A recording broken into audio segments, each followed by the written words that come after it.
The Newsday continues here on One News Now. I'm Diego Castro, bringing you the biggest headlines from around the world. The Israeli police is investigating possible sexual crimes by some Gaza militants. The police published a video of eyewitness accounts, one of them of an unnamed witness of the Nova Festival attack. She said she saw gunmen gang rape one woman and mutilate a sensitive part of another woman's body.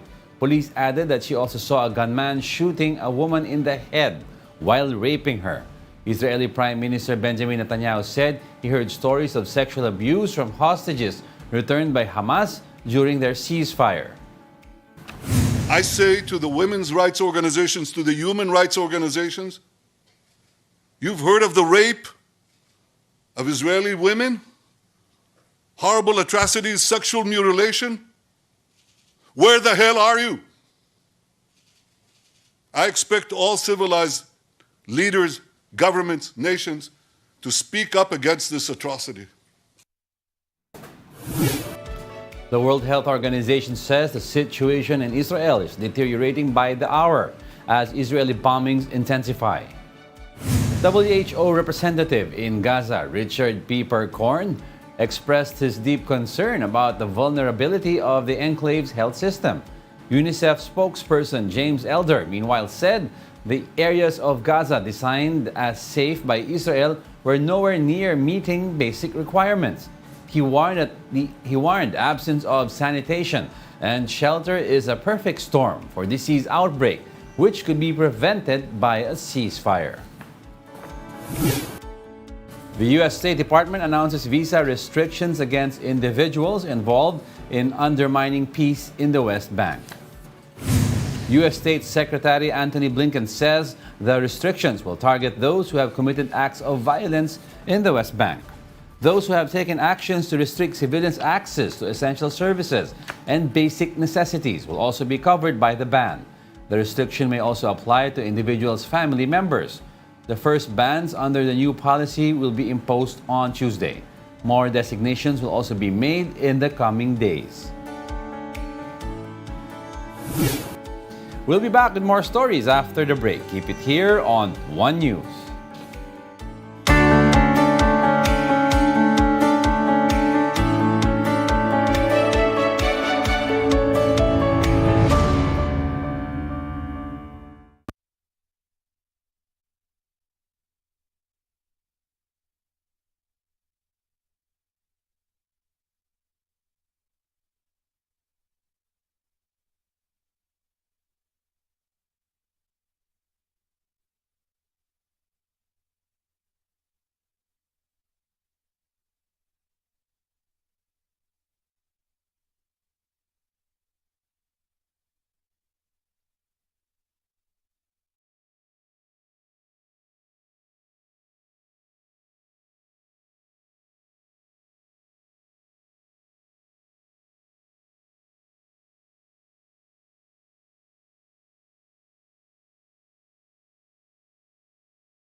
You're still watching One News Now World. I'm Diego Castro. The Constitutional Court of Peru orders the immediate release of former President Alberto Fujimori. Peru's highest court ruled that an appeal to restore a 2017 pardon for the ailing 85-year-old Fujimori on humanitarian grounds was founded. Fujimori's lawyer says his release will probably come on Wednesday. Fujimori is serving a 25-year sentence for human rights abuses and corruption during his decade-long rule through the 1990s. The court previously ruled in favor of Fujimori in 2022, but the ruling was suspended amid pressure from the Inter-American Court of Human Rights. Mathematics and reading skills of teenagers are in an unprecedented decline across dozens of countries. That's according to Paris-based Organization for Economic Cooperation. Reading performance fell by 10 points on average in OECD countries in 2022 compared to the results of the latest test in 2018. The recent study also showed a 15-point drop in mathematical skills. This means 1 out of 4 15-year-olds could not use basic algorithms or interpret simple texts. Poorer results tend to be associated with higher rates of mobile phone use for leisure and where schools reported teacher shortages. Let's now take a quick look at other world stories we're watching.